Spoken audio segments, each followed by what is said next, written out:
Hello everybody, it's Tim here again, here with another movie review.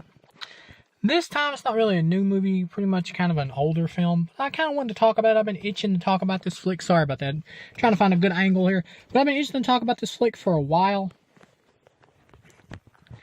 Okay. Steady with me. I've been itching to talk about this flick for a while. And the movie is Cursed.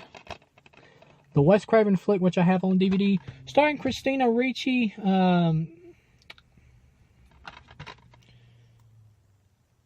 Joshua Jackson, Jesse Eisenberg. I can't believe I forgot Jesse Eisenberg's name. Especially with him being in Social Network where he really took off. And, of course, the DC flicks. But, yeah, Cursed, directed by Wes Craven. This film, this is the unrated version. The PG-13 version is almost like nearly unwatchable, I would say. This is written by Kevin Williamson. Now, this flick is very interesting history-wise. Very interesting. If you don't know the history of Cursed, it was pretty much a Cursed production. The history of Cursed is Wes Craven got the job to direct Cursed, okay, right? And the cast was like Christina Ricci, Jesse Eisenberg, and Skeet Ulrich, who played the killer in the first Scream movie, who played Sidney's boyfriend, right? And it had like Heather Langenkamp and Corey Feldman in it as well. And cameos by a lot of other people that had been in the Scream movies and everything. And the film was done. Like 75% done. And Rick Baker did the special effects. It was 75% done. And it's like a little bit of touch-ups and it was finished. Okay? And then the Weinsteins. Yes, Harvey Weinstein, who's famous now for being the rapist guy that he is. But the Weinsteins, who are known, anybody who knows a lot about movies knows the Weinsteins who pretty much run Dimension Films. They have a habit of hacking movies to death. They did the same thing to The Crow City of Angels. They did it to Cursed. Harvey Weinstein was like, told Wes Craven, I like the film, it's going good. And then after it was finished, he said, go back, completely refilm the whole movie, and make something totally different. And so, of course, cast members couldn't come back, and Skeet Ulrich decided to quit, because it wasn't the film he signed up for now. And so they refilmed the whole movie and changed everything around, and kept certain footage from the original version. Now, the original cut of this movie, the better original intended cut, is finished. The Weinsteins have it, and they refuse to release it, just like they refused to release the original cut of Crow City of Angels. So, thank you, Weinstein, for giving us an inferior product again. But anyway, so we ended up with what we got, and the original idea of the movie, well, in the film, Christina Ricci and Jesse Eisenberg are brother and sister. In the original cut of the movie, they were not. It was three strangers, Jesse Eisenberg, Christina Ricci, and Skeet Ulrich were three random strangers who ran into a car accident with a werewolf, and they were all three bit by the wolf. And each one of them we would see in their different lives go about how the werewolf, has infected them and how their transformation has done with them. We would get the Teen Wolf kind of side with Jesse Eisenberg at high school and everything. And then we would get the Skeet Ulrich kind of side or whatever with him being the werewolf, and the same thing with Christina Ricci. And if you watch, there's an E! Entertainment video where they talk about Wes Craven filming Curse, and it shows footage from his movie, which is really interesting. And if you watch the flick, if you watch the YouTube video of him doing the Cursed movie, it shows scenes with Skeet Ulrich, and the movie looks really good, which is weird. And it's really interesting how much better this flick could have, and should have been. And it is. It's finished. Like, nearly finished. They probably like a couple CGI touch-ups or something on the flick. Like, 75% done. That's pretty much done.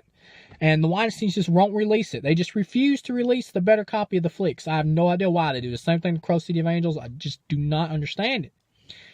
But we got what we got. And pretty much the Rick Baker effects were replaced with K&B, which is fine company, and CGI. And the CGI is bad in this movie. But pretty much the movie now is Christina Ricci and Jesse Eisenberg are brother and sister. They get into an car accident with a werewolf. It kills Shannon Elizabeth. It's the unrated version, so you get some good gore where Shannon Elizabeth is ripped in half. And they get bit by the werewolf, marked by him. And they got these pentagrams on their hands, which is kind of neat, kind of cool idea. And they start turning into werewolves. Jesse Eisenberg gets picked on at school, and he starts kicking his bully's ass. That was kind of cool. And kind of funny in this wrestling scene where he wrestles them. And the guy keeps calling him gay and everything. And when Jesse Eisenberg's got the dude, he like flips him up in there, and he goes, the best part about being a fairy? You learn to fly. And he drops the dude, slams him down the mat. That was kind of cool. And One kind of funny thing is the dude's dog turns into a werewolf as well, because it bites him on the finger and it tastes his blood, and Jesse Eisenberg's dog turns into a werewolf. That was kind of neat, but kind of cheesy at the same time. We get to the climax of the flick. I actually really enjoyed the climax. It was pretty fun. It's in this museum, whatever, this place they're opening up where all these horror movie wax figures and stuff are at. It's kind of fun. Joshua Jackson's character runs the place. You find out the werewolf is actually... Hold on a minute. Give me a second here. Judy Greer, who was in Jurassic World as the mom. Judy Greer plays the werewolf. It's kind of cheesy that she's the werewolf, and the reason she's killing all these other people, women, is because she's jealous of Joshua Jackson's like exes and everything, and she doesn't like Christina Ricci because of that, and so she's hunting them all down to kill them all. But you find out that Joshua Jackson is the originator of the curse, because he had sex with Judy Greer, and that's how she's cursed, and pretty much he ends up turning into a one-note villain at the end, just out of the blue for no reason. And he wants to kill Jesse Eisenberg and force Christina Ricci to join him, and then when she refuses, he's just like, he doesn't care about loving her anymore, he just wants to kill her too. It really feels like a bad rewrite, and you can tell, for his character. It feels like a tacked-on ending. And it's the same exact thing as Scream. The boyfriend turns out to be the killer. It really feels tacked on. But yeah, they end up... The werewolf, when it actually attacks, is pretty funny. They actually hit it with a Lon Chaney Jr. Wolfman cane, which was pretty funny. And that was kind of funny.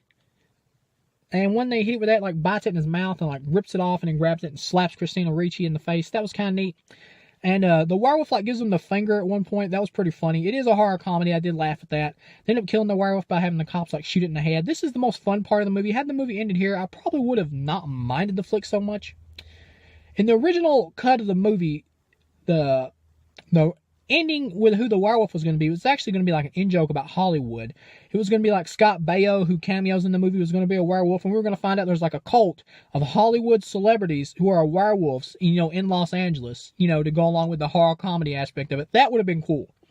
What we end up with, you get to, after they kill the werewolf, the police do, he gets shot in the head. Kind of a lame death for it, too easy. But then we go to the Joshua Jackson thing, and he shows up at the house to do battle with them. They're still turning into werewolves.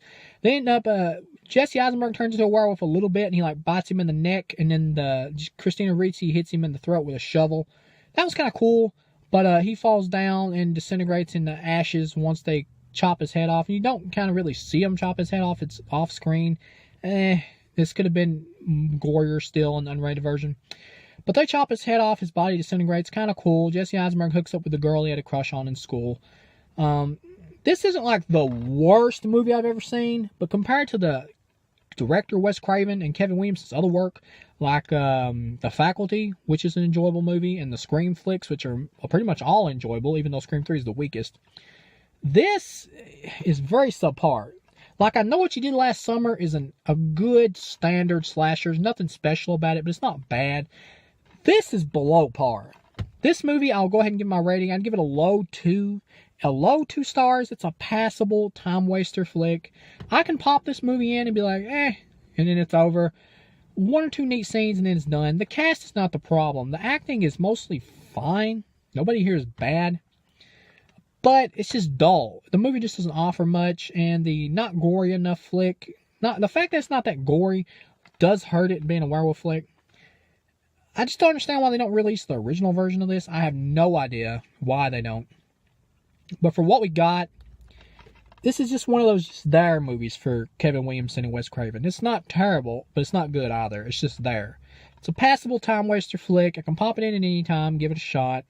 It's passable. I used to think it was alright as like a teen movie.